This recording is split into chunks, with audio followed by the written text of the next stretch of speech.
Hello and welcome back to another episode of Aleph Beta Quarantined. I am your host, Imu Shalev.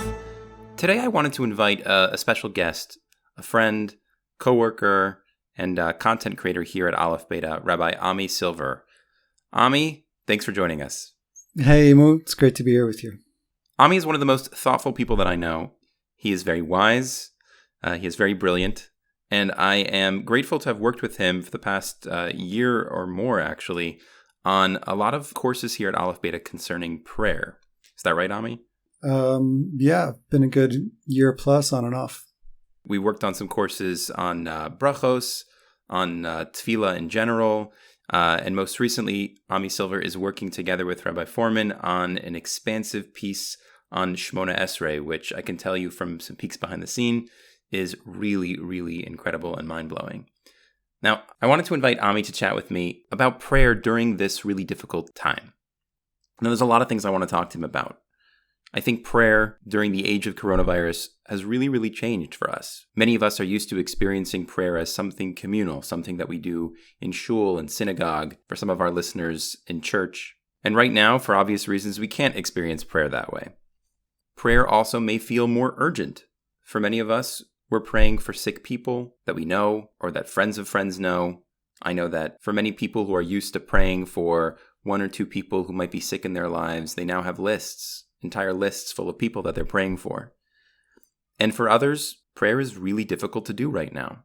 People have their own challenges. Their challenges to praying at home, alone, the formulaic nature of some of the prayers, or maybe have issues where they're struggling, where they have resentment. So I really thought that Ami would be the best person to talk to. And with that, Ami, welcome. What do you want to chat about today? Thanks, Imu. So I'm going to dive right in and just respond to some of the things you mentioned, because as you've been speaking about our sort of regular experience of prayer of, we go to the synagogue, we go to the church, we have our communities, we have our institutions and our structures. Those offer us a degree of kind of comfort and normalcy. And at the very same time, you mentioned some people struggling with the kind of formulaic nature of prayer. And part of what was striking me as you were talking is that something that I think many people in this day and age struggle with in prayer in general, and this is before coronavirus, is that this normalcy, this kind of comfort that we live in a regular day-to-day basis, it makes it kind of hard to feel the urgency of prayer. It makes it hard to feel how desperately I depend on a force infinitely greater than myself for the greatest and most basic things in my world.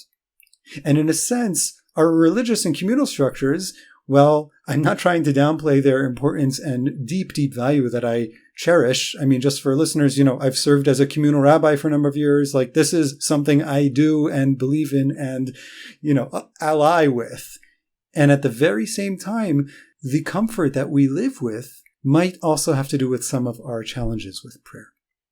And now, as our structures are being completely undone, as we cannot participate in our structured lives, professionally, religiously, communally, and as our sense of safety that we tend to live with in the 21st century is kind of being challenged. So that discomfort that we're encountering, in my mind, is actually a shift that might be an invitation to re-encounter prayer in a perhaps maybe slightly more painful or uncomfortable way, maybe in a way that we're not used to, that we'll have to kind of stretch new muscles with, but maybe in a way that's, if I could use this word, more prayerful and maybe a little more authentic.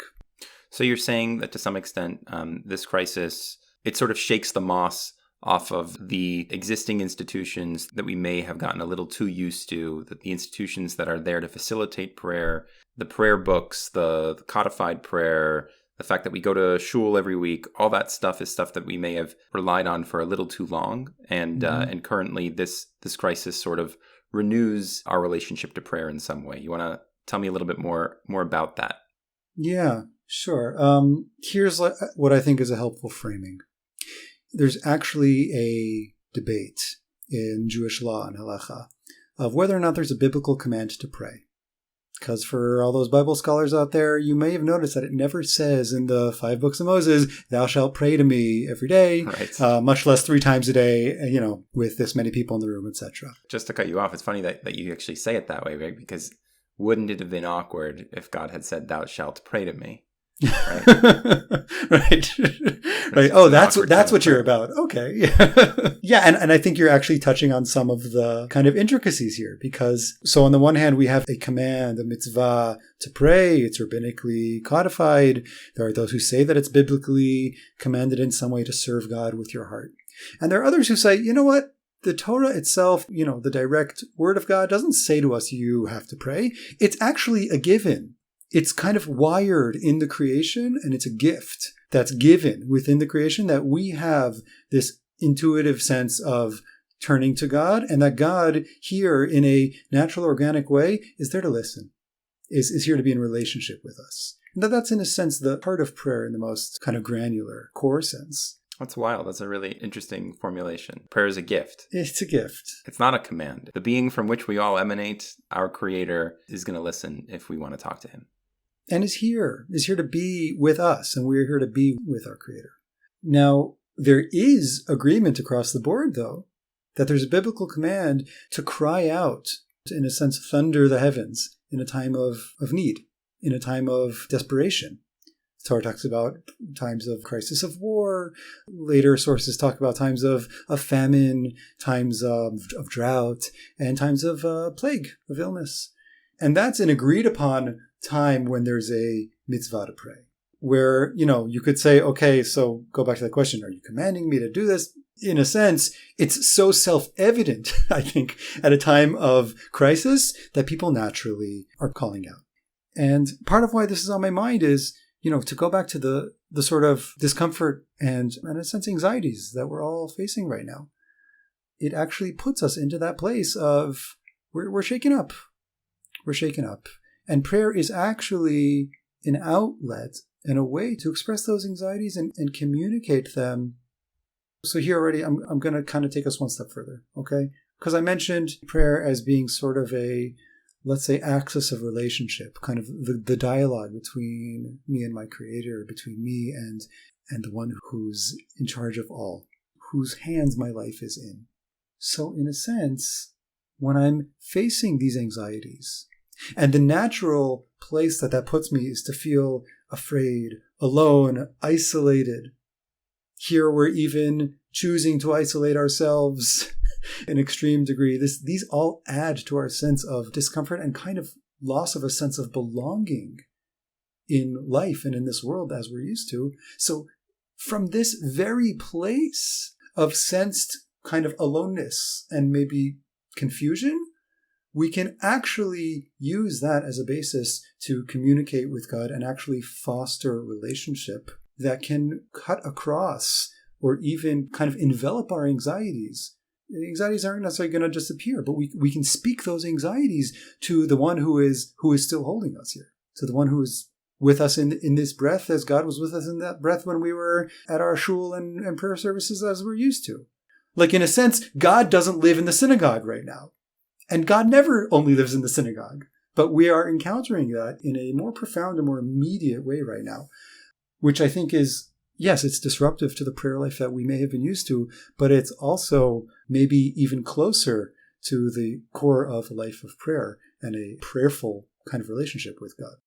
So, Ami, I'm reminded every time I talk to you of what a thoughtful and conscious person you are, and how poetic and artfully you are describing sort of a new encounter with God during a difficult time. I want to ground this conversation or perhaps ask this question from a place of someone who hears everything you're saying and isn't relating to it. And I'll say why, right? I think that for many of us, let's talk about me for a second, right? We unconsciously go through our day and normally on a Saturday morning, I wake up and I'm going to go to shul. And on a regular weekday, I'll open, my sitter and mumble what I'm supposed to mumble. And now that things have changed, right, I'm unconsciously snapping into a new routine, right? So doing a little bit more of that mumbling, staying in my pajamas quite a lot longer on a Shabbos morning, not saying everything I'm supposed to say. And what strikes me when you speak is how conscious you are of the old routine, how you've consciously decoupled, right, from that old routine and have taken the conscious opportunity to say what this means to me in a new routine. So for those of us who are less conscious, right, how might you guide us through this shift, this change, to get us to, some of our own personal realizations, to take some of the opportunities to reinvigorate our connections to God, our connections to prayer? I'm glad you're asking that question, Emo. If I could just return, he said, I'm always reminded when I talk to you how helpful it is to have your kind of grounding voice of like, okay, but now bring it down to me, come meet me with my feet on the ground. I could share something that is, for me, a pretty consistent practice of entering prayer, before this situation and during maybe more so. And that's not something I've made up, but is actually built into our tradition. That has to do with kind of what I would call clearing the space before we just kind of jump in. The Mishnah, the rabbinic teaching, says that the early Hasidim, those kind of extra pious practitioners and devotees of prayer, would take an hour before they prayed, l'chaven libam lamakom, to turn their hearts towards the makom, the place. An hour of silence before prayer to be focused on the place. Now that word, the place, is in our tradition, it's in a sense a code word or nickname for God. We've explored this in some of our videos. Rabbi Foreman's mentioned this before. God is called the place of the world, mikomo shel olam. Ironically, Rabbi Foreman explores it on one of his courses dealing with prayer, with his Tefillat Chana is actually one of the first places. It's not a simple statement, but the sort of meditation in that is God is not, some figure that I might find at some point within my environment, but actually the realization of God as place, in the sense that God is the placeholder of all that exists. All that exists is within this kind of much larger divine reality. And that as a created being, as a creature in God's reality, I don't try to find how God can fit into my world. I allow myself to kind of realize that here I am in God's world.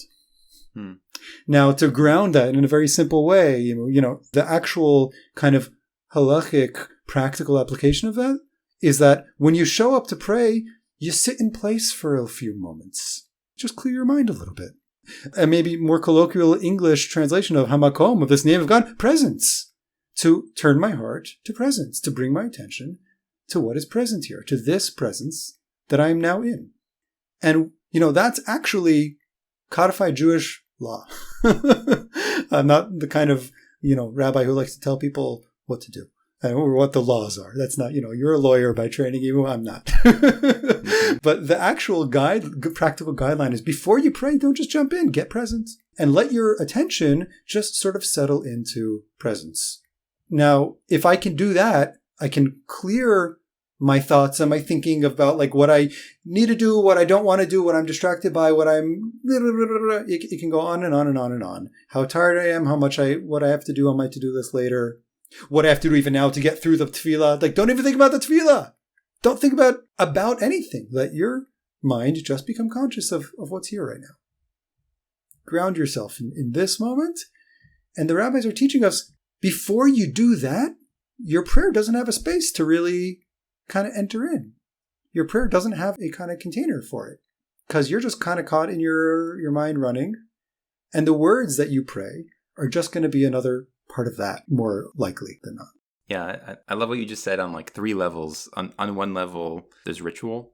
And so what you're saying is, okay, Emu, you're telling me that you're unconscious? Well, an important part of prayer is include a speed bump in your preparation for prayer and stop and actually exit unconscious living, become conscious, and do this ritual of sitting and being present.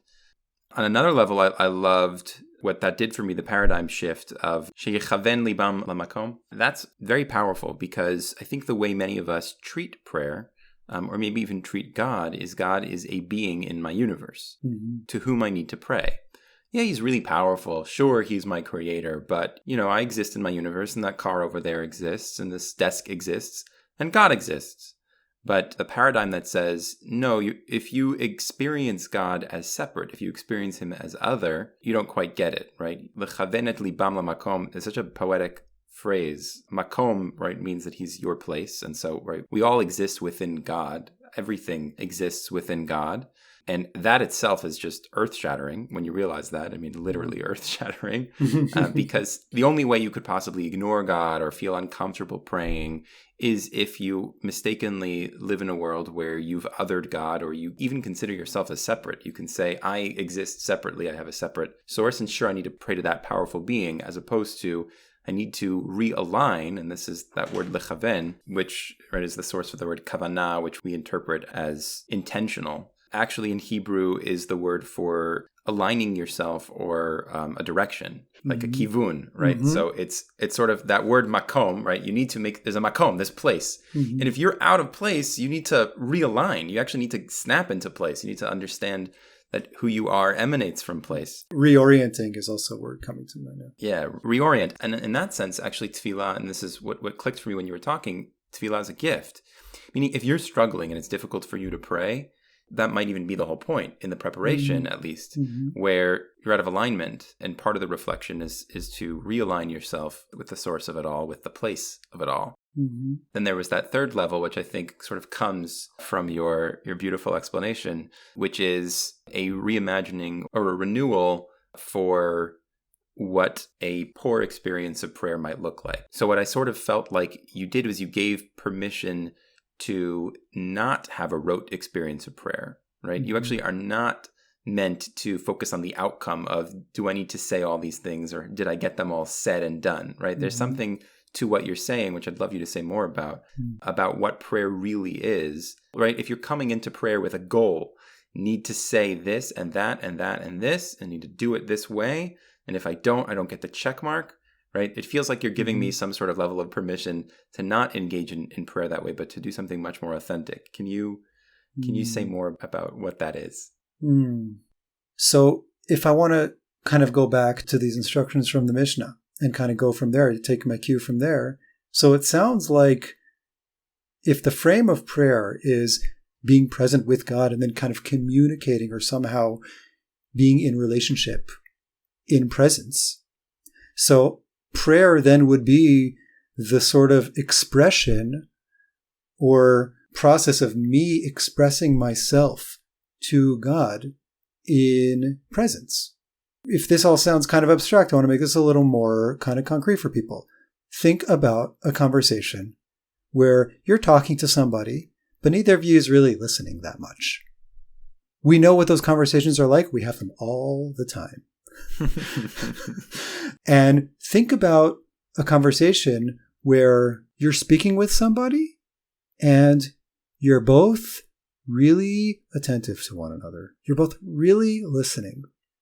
To the extent that when you're talking to me, I'm not formulating in my mind the answers I'm going to say to you and everything. I'm just listening. I'm just taking you in and taking in your words. And I'm here like a caring, listening presence. And then when I speak, I'm speaking from an authentic place of feeling, of care, of whatever it is that's in my heart in this moment. And I know that you're really listening to what's in my heart. That's what I would call a kind of dialogue or conversation that has depth and authenticity and presence to it. Now, what if we could take that model of communication and apply it, or at least put it on our radar as an ambition when we pray? Like, can I attempt to say some words really from my heart? Can I speak and express myself in a way that I'm present to my cares and feelings and needs right now? And at least just for the moment, tell myself that somebody's really here who cares and is listening. It could be that for some, it's necessary to get through all of these words, all the different parts of prayer, and that's something that they deeply value and that actually holds a very important structure for them. Gesundheit, keep at your way of praying, but perhaps find the moments in those words where the words can really come from your heart, where your heart can be expressing itself through those words, or even we have in our prayer spaces for you to add your own words. And if your practice is not so bound to saying all of the different parts of tefillah, there are within the boundaries of halacha plenty of places where there's the things that are necessary to say and the things that are less necessary to say. And you might want to take some more time really kind of just dwelling with the parts of prayer that feel like these are the words I really need to be saying right now. These are the words that I maybe need to sing right now. Maybe these are words I just need, maybe this phrase, I just need to repeat it. And maybe I just need to say it and then sit quietly before I go on. Yeah, these are all kind of within the structures of formal structured tefillah, where there's opportunity to kind of go a little deeper. I think you answered that beautifully. I'm hearing from you, from the very beginning of this conversation and throughout, even now, you walk this elegant tightrope. On the one hand, I'm hearing you sort of say that the real essence of prayer seems to be purely consciously being with your Creator, right? God is the source of all being. And if you can mirror that being or be your authentic self with God, that in itself is prayer, right? It sounds like you'd almost say you don't have to open your mouth. You don't have to utter a word. The chavenet libcha, if you can align your heart to the makom, to God, that is a sort of prayer. And then I hear you sort of also, almost like it's a continuum, right? For those of us who can't be at that level, how do we reinvigorate the structures of prayer, the laws around prayer, to make sure we're using those not as some sort of ossifying tool, something that has obscured our way of connecting to God, but as jumping off points, as a way of achieving that sort of being. So for those of us who need to say more, how can we make sure that we have kavanah in both senses of the word? How can we have intention? How can we be aligned while we say what we need to say? And even an encouragement from you to maybe say a little bit less, to focus on a sort of being. And now it clicks for me a little bit more as to why you see this time period as sort of an opportunity to revolutionize, revitalize our own prayers and our relationship with God. That sound right? Yeah, I want to say a few more things about this, because I don't want this to be something that feels like it's for the spiritually elite or like, Jedi warriors of prayer. I want us to be able to talk about this in a way that says, we say shaveh l'chol nefesh, something that's equally accessible to all, because I deeply believe that it is. So I'll say a few things in response here. One, just to kind of support what we've been saying until now, the Hebrew word lihit palel, the verb is a reflexive verb. This is the word to pray in Hebrew. It's a reflexive verb, which by definition means it's that something that you are doing to or within yourself. I am lihit palel to God. Tefillah, prayer, in our tradition is something that I am engaging with internally and through that communicating towards God. I'll kind of leave that for people to sort of chew over because, there's many definitions of what that word might mean. Tefillah, the root, palel. I'll let people do their own research and thinking about that. But just to kind of take that term, here is something that I'm engaging in internally and in that way communicating with God. Because again, like you said, kind of God is not somewhere out there. Tefillah is bringing me somewhere in here with God, wherever it is that I am in this moment.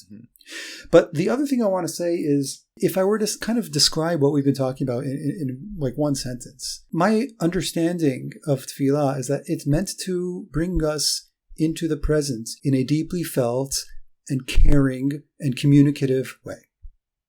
Now, for some people, the entryway might be some kind of taking time for silence, for being mindful internally, for, some kind of preparatory steps.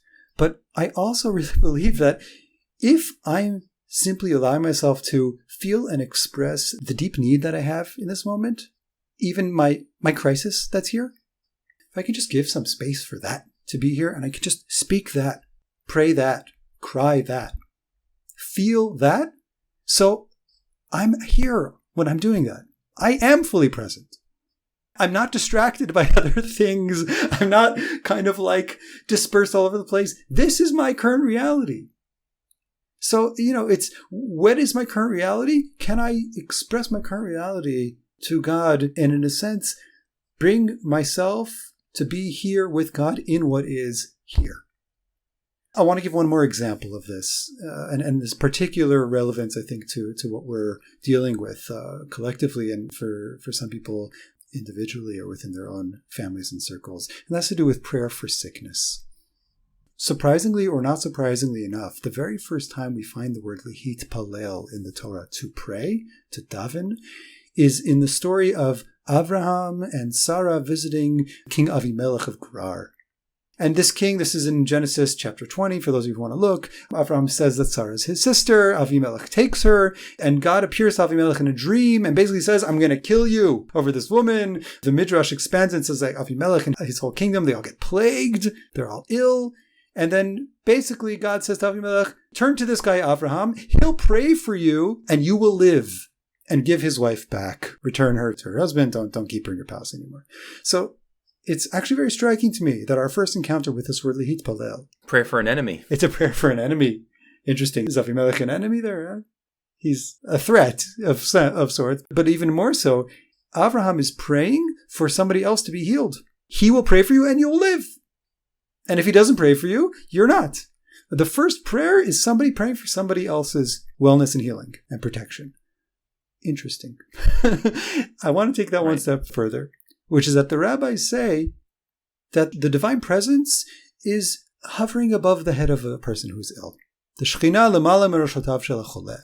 And they even give an example that when you go to visit a sick person, you should wrap yourself in your prayer shawl and your talis, like you should be in a state of prayer. Now, if we just kind of take that example and kind of bring it home, when somebody is sick, someone on a sick bed, or even somebody we know is sick that's not in our presence, we feel so tangibly the sense of dependency on God in this moment. It's as if, like, you see the chart of their heart rate going up and down, and we know that that line is completely something that is sustained by God with every breath. And we experience our own dependency on God. This is another example of a time of crisis being something that very naturally evokes in us a deep turn towards prayer. So in a sense, the immediacy is there. If prayer is here to bring me into a kind of immediate encounter with my Creator, this is the way that I encounter God with immediacy.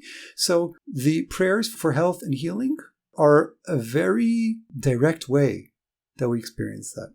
And I'd say here, for me, the kind of concern that we are carrying for ourselves and one another these days, whether I'm praying in a obvious way, whether I'm simply kind of carrying that care and those people on my mind and heart, it's like we're, in a sense, in this kind of prayerful state much more often than we are usually. And for me, it's an opportunity to just sort of recognize those moments of care and compassion for other people and let myself really invite whatever I think of God in this moment, invite it in here. Mm-hmm. Relate to it, whether you have words to say to it, whether you just have a heart to kind of feel towards it, right? If God is here, God is with us in our insides, just as listening with our words. Invite those moments of care and thoughtfulness and really hope for other people. Invite God into that moment. It's like, we don't need to go to the shul right now. Our world is being transformed into a shul because we're walking around, people are sick, people are in need of healing, and people are full of care. And these are elements that I think offer us a different kind of prayer than we're used to, but a kind of prayer that I think can help us also just feel a little less maybe alone, and let that care to be a bridge between me and other people, and even a bridge between our world and God in these moments. Beautifully said. So much of what you said is making me really think of two things that I think are connected. One is, again and again, I'm reminded of our course that we did.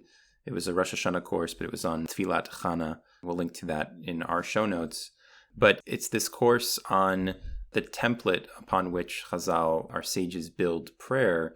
It's the most unlikely of characters, this woman who the prophet and judge of the generation, Eli, mistakes for drunken rambling. Mm-hmm. And that's because all she's doing is she's pouring her heart out to God. Mm-hmm. And that's what I think of while you're talking, is sort of the essence of prayer is authenticity, is not an outcome, is not a particular thing that you have to say. It's sort of the richness of the presence of what you're feeling at the moment and being willing to share that with God or align yourself with hamakom. And by the way, Chana mentions that word makom, and I believe Rabbi Foreman deals with that meditation on makom there. So it's really worthwhile to check out. The other thing that came to my mind as you were speaking is sort of, if we take, Ami's ideas, which he has grounded in Torah and Chazal, as an invitation, it really can change your whole day, because all these moments where you experience something, a bit of suffering, whether it's you hear about someone who's sick, or you might be sick, or someone who's sick, or whether something is uncomfortable at home, kids are running around, or a financial loss, right? All those are moments where you're being jarred out of routine, and they're moments for empathy for someone else's suffering, or authenticity and your own suffering. And those moments can all be transmuted or sanctified as long as you're willing to experience them as some sort of prayer. What came to mind really most clearly for me when you were talking is sort of this opportunity to build a web of care with our people, with, the Jewish people, with the world at large. We're connected to one another because we care about one another. And if you choose to experience the suffering or these moments of care as a way to create this, web of care, that feels like a much more productive, prayerful, unifying force than experiencing it as, various crises that rock your boat.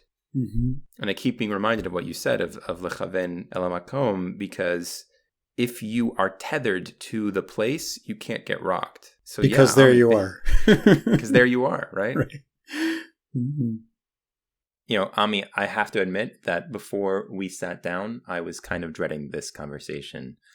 I don't know what it was, but I feel like I had some sort of blockage around prayer.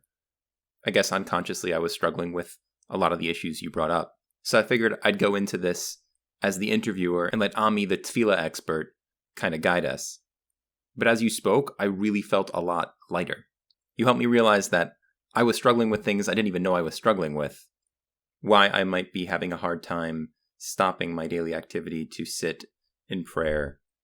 The idea of God being something external to me instead of being the very source of our being, and how prayer can be nothing other than a realignment.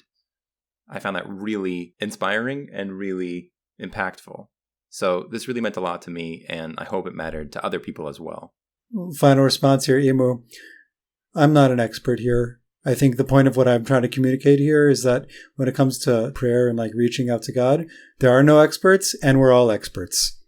I think the framings that I was trying to bring out here today, my hope, my prayer, what I'm trying to really communicate to our listeners, to you, to myself, is just the reminder of hey, I am God's creature. God is my creator. We have a chance for communication and a live wire here, and that's kind of the place to continue to turn to and to continue to start from. Beautiful, Ami. Thank you. Thanks, Emo. This was great. And thank you to all of you for listening. If you want to see that Chana course that Ami and I were talking about, or one of the many other videos about prayer on our site, check us out at alephbeta.org. During this time, we've opened up Aleph Beta and made our membership level entirely free. So check out hundreds of videos there. But I would also add that we can only do this. We can only take the risk of becoming completely free because of those of you who are generous enough to become members of Aleph Beta. If you enjoy this podcast, if you find value in what we do, and you're not yet a member, we would be grateful and deeply moved if you could support us by becoming a member. Honestly, so many other nonprofits are challenged right now, and we're so grateful to have your support. For Aleph Beta, we're not kept alive by major granting organizations or big donors. It's actually thousands of individual donors who are making small contributions every month to keep us alive. So it really means a lot. Check us out at alephbeta.org. Thank you.